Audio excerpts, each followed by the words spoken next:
যেভাবে যে পালাবেন সেটার পক্ষে তো ছিলাম, কিন্তু লুঙ্গি পরে পালাবেন এটার পক্ষে মোটেও ছিলাম না। আমার পরিষ্কার মনে আছে, সেবার বারিধারা গুলশানে লুঙ্গি পরে রিক্সা চালানো নিষিদ্ধ করা হয়েছিল। সেই প্রতিবাদে অবশ্য আমিও সামিল হয়েছিলাম। লুঙ্গি হচ্ছে অভদ্র ড্রেস, সভ্য সমাজে লুঙ্গি চলে না। রিক্সাওয়ালারা আপনাদের এলাকার সৌন্দর্য নষ্ট করছে, এটা কিন্তু আপনারাই বলেছিলেন। এসব বলে আপনারা লুঙ্গিকে নিষিদ্ধ করেছিলেন। আর দেখুন, সেই লুঙ্গি পরেই আপনি আজকে পালাতে চেয়েছিলেন নৌকার উপর ভর করে। টাকা আর ক্ষমতা আপনাদেরকে এতটাই অন্ধ বানিয়ে ফেলেছিল যে নৌকায় ভর করেছিলেন লুঙ্গি পরে, আর সে নৌকায় আপনাদেরকে আজ ডুবিয়ে দিল।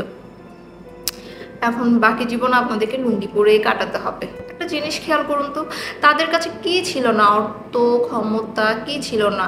এত বড় একটা গ্রুপ, একটা টিভি চ্যানেলের মালিক, প্রভাবশালী, মানে কিসের অভাব ছিল ওনাদের বলুন? অথচ দেখুন ওনাদের কি হয়েছে, খুবই করুণ পরিণতি। আসলে জীবনে সম্মান না থাকলে না, এই অর্থ বীরত্ব সবকিছু হচ্ছে জাস্ট নাথিং। মানে তাদের আজ এই অর্থ বীরত্ব এত কিছু, কোনো কিছুই তাদের প্রয়োজনে আসলো না। এই দৃশ্যগুলো দেখে না আমাদের অনেকেরই অনেক কিছু শেখার আছে। ক্ষমতার পাওয়ার দেখানো সকল সেক্টরের মানুষের জন্য না এই ছবিগুলো এক একটা শিক্ষা হতে পারে। ক্ষমতা আজ আছে, কাল নেই, কিন্তু সম্মান জিনিসটা আজীবন রয়ে যায়। মনে রাখবেন, আল্লাহ ছাড় দেন কিন্তু ছেড়ে দেন না। ঠিক